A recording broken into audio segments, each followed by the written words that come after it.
Bakit merong taong napaka-judgmental?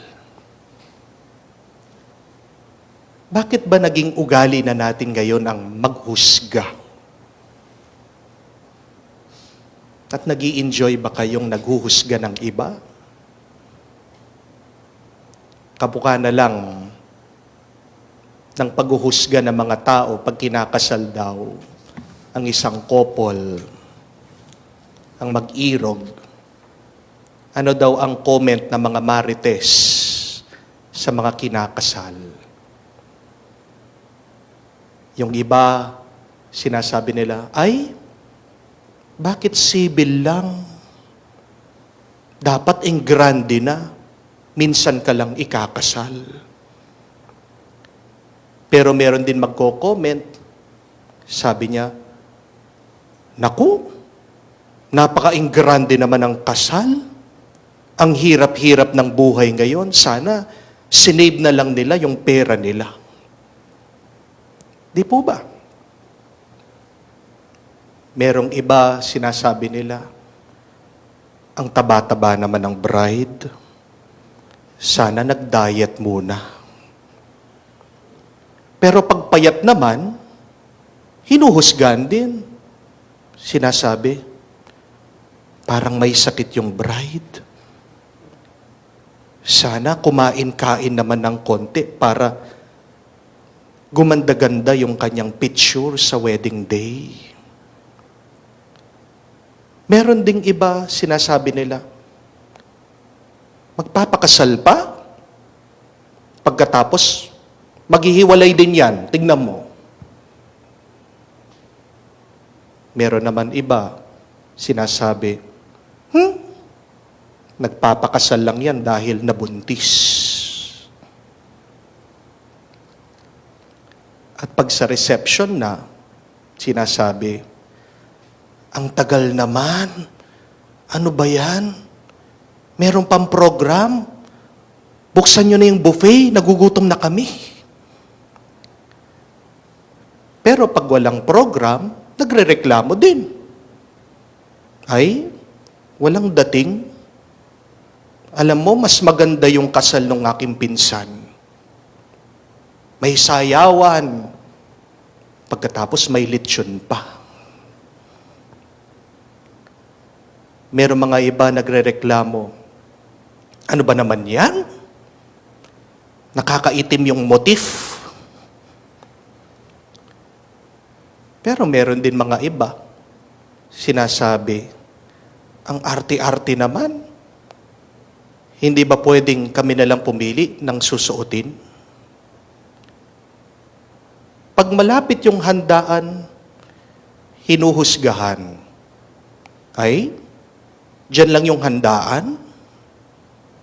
Pero pag malayo naman ang handaan, nagrereklamo din. Ang layo naman ng reception. Gutom na kami. Yan ang malungkot na kwento. You can never satisfy everybody. You can never please everybody. And why is that? Because whatever you do, people will always judge you. Amen? Ano yung kasabihan? Damn if you do, damn if you don't. Palagi kang magiging mali sa mata ng ibang tao, ano man ang gawin mo. Kaya, ang tanong, anong magandang gawin? E di gawin mo yung sa tingin mong tama. Gawin mo yung sa tingin mong makakapagpabuti sa iyo. Gawin mo kung ano yung makakapagpasaya sa iyo. Ikaw, yung sa iyo. Because you may please other people, but other people will remain unsatisfied. They will still judge you. Pabayaan mo yung mga naghuhusga. At ito po yung tandaan nyo. Yung mga taong mapaghusga, pinapakilala lang nila kung sino sila. Judging other people does not reveal who they are. When you judge other people, you reveal who you are. And who is the judgmental person? That is the question. Sino ang mapaghusgang tao? Yan ang taong mainggitin. Yan ang taong hindi masaya sa kanyang buhay. Yan yung taong hindi kontento sa kanyang pamumuhay. Because remember this, if somebody is happy with themselves, if somebody is enjoying their life, kung ang isang tao kontento sa buhay niya, wala silang panahon, wala silang oras para tignan yung pagkakamali. Wala silang oras para tignan yung kulang ng ibang tao. Wala silang panahon para tignan yung imperfection ng buhay ng ibang tao. Yan yung tandaan nyo. Pinapakilala ng mga mapaghusgang tao kung sino sila. Sila'y mga taong hindi masaya, malungkot, miserable, mga inggitin. Kaya anong kailangan nating gawin sa kanila? More than ignoring their opinion, more than ignoring their judgment, sabi ng ating Panginoon, do not judge them. But instead, we try to understand them. Pray for them. Pagdasal mo mga taong ito, kawawa sila. Huwag mo silang huhusgahan. Kasi malungkot na nga yung buhay nila. Huwag mo nang dadagdagan yung masama na nararanasan nila. Ang kailangan nila, awa. Ang kailangan nila, bendisyon at grasya sa Diyos. Pagdasal mo, punuin sila ng bendisyon at grasya ng Diyos para tumigil sila sa kanilang paghuhusga. Pray for their happiness. Pray for their peace. Pray for their contentment. Because if they would not experience peace, if they will not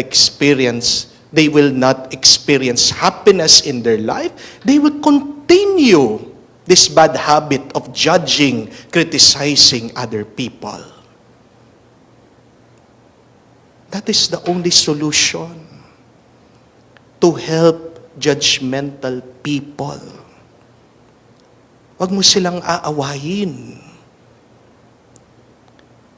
And do not pray for their misfortune. Huwag mo pagdadasal na malasin sila sa buhay. Malas na nga sila eh. Malas na nga yung nararanasan nila eh. Ang kailangan ng mga yan, pagmamahal. Ang kailangan ng mga yan, grasya at bendisyon sa Diyos.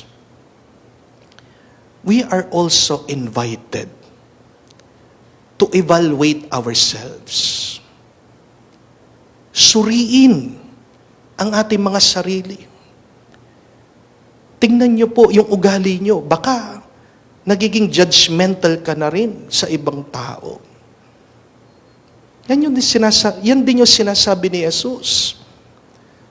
Look at your eye. Look at yourself. Baka may muta ka. Bago mo tignan yung muta, yung dumi sa ibang tao,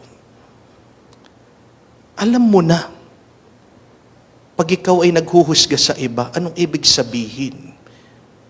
Yan ay tanda na hindi ka masaya sa iyong buhay. Yan ang tanda, hindi ka kontento sa iyong buhay. Tanungin mo yung sarili mo, ano ba yung problema mo ngayon sa iyong buhay? Saan ba merong kulang ngayon sa iyong buhay? Bakit hindi ka masaya? At ipagdasal mo yan sa Diyos. If you're happy with your life, if you're contented, remember, you will never have time judging other people. So, let us always thank God for the many blessings and graces that we receive in our life. Remember this, there is always something to thank the Lord for. There is something always, there's something always good in our life to celebrate and be happy for.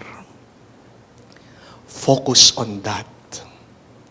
Yun yung tignan mo at mawawala yung ugali ng paghuhusga at paglalait sa iba. Amen? Lord, help us to focus on our blessings. Help us that we may celebrate this life that you have given us. And we ask you to bless judgmental people because we now know they are miserable people. They are unhappy people. This we ask through Christ our Lord. Amen. May isa pong kwento tungkol sa isang bata, umiiyak. At yung kanyang nanay, tinanong siya, bakit ka umiiyak? Sabi po ng maliit na bata, kasi po, Mami, sabi ng mga kalaro ko, malaki daw yung bibig ko. Sabi nitong ina, hindi totoo yun, anak. Huwag mo silang pakinggan. Ang cute-cute nga ng bibig mo eh. Sige, hinto na sa pag-iyak. Tahan na. Kakain na tayo. Kinuha po yung sandok. Oh, buka mo na yung bibig mo. Malaki nga ang bibig. Pero di ba may kasabihan? All truth is good, but not all truth is good to say. Pag nakakasakit ka ng feelings o ng nararamdaman, kalooban ng iba, ano ang tawag natin doon? Katotohanan o kabastusan? Wala sa atin dito ang gustong nakakarinig ng masama at masakit galing sa iba. Di po ba? Pero alam natin ang masakit na katotohanan. Marami ang mga tao sa mundo ang napakabastos magsalita. Maaaring sasabihin nila, totoo yung aking sinasabi. Pero wala naman yan doon sa kanilang sinasabi. Tungkol yan doon sa kung paano nila sabihin. Minsan, napakasakit magsalita ng iba. Madalas, napakasama na mangusap ng ibang tao. Hindi tayo kailangan lumayo. Buksan nyo lang po ang internet, ang social media. Magbasa lang po kayo sa comment section. Pag mag-type, maglagay ng comment ang mga tao, ang sasakit magsalita, ang babastos ng kanilang mga sinasabi.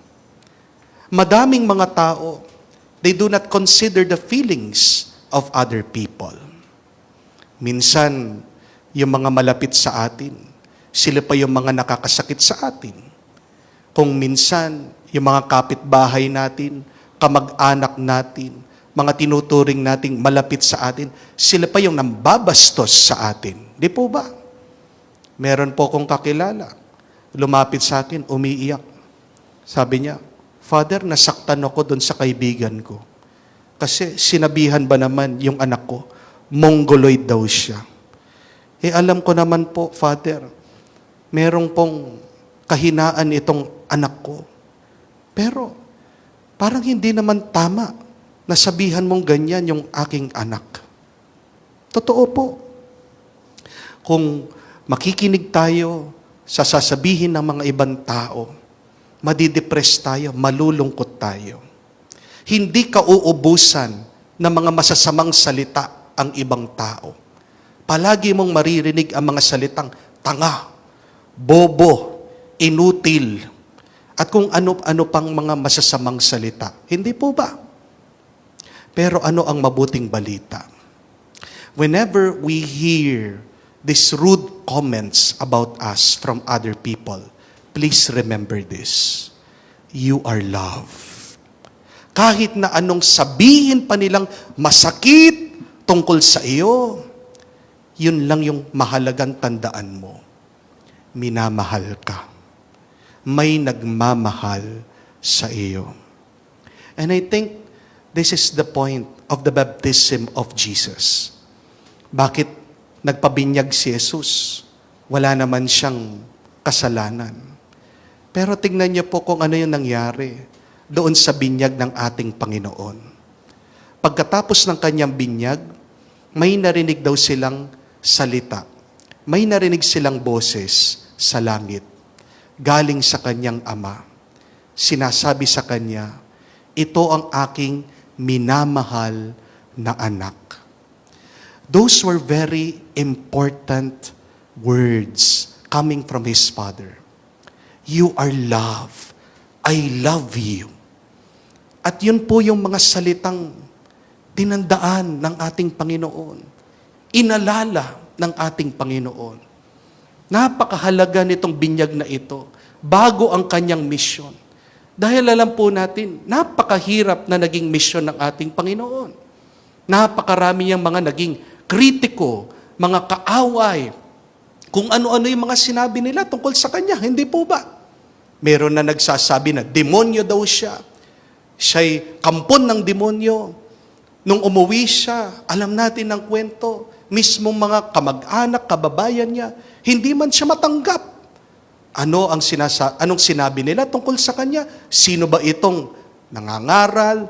Sino ba itong nagmamarunong? Anak lang naman ng karpintero. Kilala natin kung sinong ama at ina niya. Kung nakinig ang ating Panginoon doon, sana hindi na niya pinagpatuloy ang kanyang misyon. Pero kahit na narinig niya yon, hindi niya hinayaan na siya'y masaktan at maapektuhan ang kanyang mabuting ginagawa. Dahil ang mahalaga sa kanya, yung sinabi ng kanyang ama, na siya'y minamahal. My dear friends, remember those words. Remember this very beautiful message that you are loved. You are a beloved of God. Kahit na anong masama ang sabihin nila tungkol sa iyo, kahit na anong paninira ng ibang tao tungkol sa iyo, yun lang yung mahalaga na kailangan mong tandaan. Ikaw ay minamahal. Ikaw ay mahalaga. At sana itong pagmamahal ng Diyos sa iyo at pagpapahalaga ng ibang tao, wag mo naman sayangin. Minamahal ka na nga, magpakabuti ka. Gawin mo pang katuwa-tuwa ang iyong pagkatao. Sana sa pamamagitan ng iyong pagkatao, magbigay ka ng tuwa at galak at kabutihan sa iba. We may be loved, but remember, there is a challenge that we should be pleasing to other people. Magkaiba po yun. Magkaiba yung minamahal dun sa natutuwa ang ibang tao sa iyo. Hindi po ba? Kamukha na lang po sa inyo pong mga magulang. Alam ko, mahal nyo lahat ng inyong mga anak. Pero di ba, minsan pag meron silang ginagawa na hindi tama, hindi kayo natutuwa sa kanila. Kaya nga, ito ay paalaala sa atin. Minamahal na tayo ng Diyos. Huwag sana nating sayangin ang pagmamahal na ito. Paano natin papahalagaan ang pagmamahal ng Diyos? Sa pamamagitan ng pagiging mas mabuti. Sa pamamagitan ng pagiging mas kamukha niya sa buhay ng kabanalan. Pansin ko po, itong aking pamangkin, tumataba. Kaya nga, palagi ko sinasabi sa kanya, ang taba-taba mo naman. Mag-diet ka naman. Sabi ko po, no? Itong kapatid ko po, ang kanyang nanay, pag sinasabihan ko na mataba ang kanyang anak, agad niyayakap. Agad sinasabihan. Kahit na mataba ito, love ko to. I love you. Sasabihin, mahal ko to.